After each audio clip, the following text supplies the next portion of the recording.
You and Stephen, this will be, well, I guess we can't count them, but just in terms of different formations. There was Buffalo Springfield. There was the album you did together in '76. Mm-hmm. Interestingly, I heard the title track today on the way over here. Then there was Crosby, Stills, Nash and Young. Mm-hmm.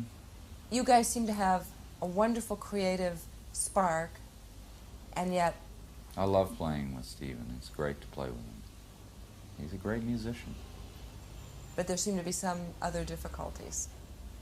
Not really. I mean, you know, no more than there are with other people that I've played with.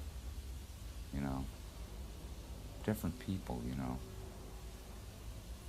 Well, they say that you left Buffalo Springfield because of problems with Stephen. Yeah, not really. I think I left Buffalo Springfield because I was 21 or 22 years old, and I'd already been with him for 18 months.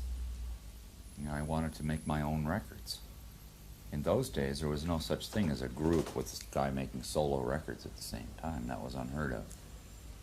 And now it's very common. Yeah. Yeah. And then the '76 tour didn't last very long between with you two. Again, you know, right. The rumors were that you had problems. No, we really didn't have problems between ourselves, but there were problems were created by other people that. I mean, we were still getting along well and playing well and everything, but there were things that were happening that were destroying Stephen's confidence and his ability to deal with the situation. And outside things were happening, and there were, you know, he's a tormented artist. He's affected greatly. He's like a light bulb without any glass around it.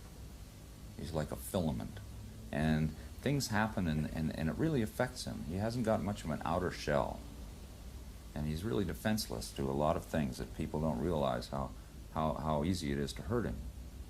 People say things and stuff like that, and because he's really like a tough guy, you know, but he's not really that tough because he has real feelings, and he's a real soulful man.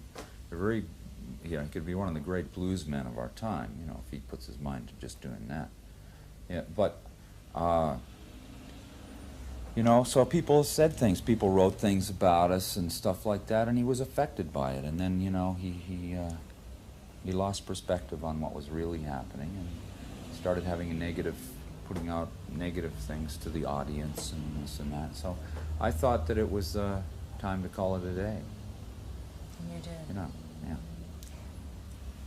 But David? not, yeah, I mean, I loved him, and it was too bad it had to happen that way, but I think for both of us it was best, and for everyone concerned except the audience. David, Graham, and Stephen particularly have all said to me recently, several times, I've interviewed them recently quite a bit, different events and things, about this project, that while there's a certain magic to Crosby, Stills, and Nash, a certain special magic, there's something even greater, even more magical that happens when it's the four of you. It's a different thing. It's a totally different thing. It's just, it's two different things. That's how I look at it. And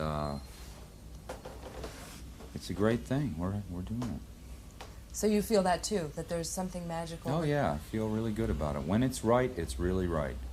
And what we're doing here now is we're trying to capture those moments and put them on tape, and we're doing a good job, and it takes time, and we're doing it, and we're not settling for any less than that.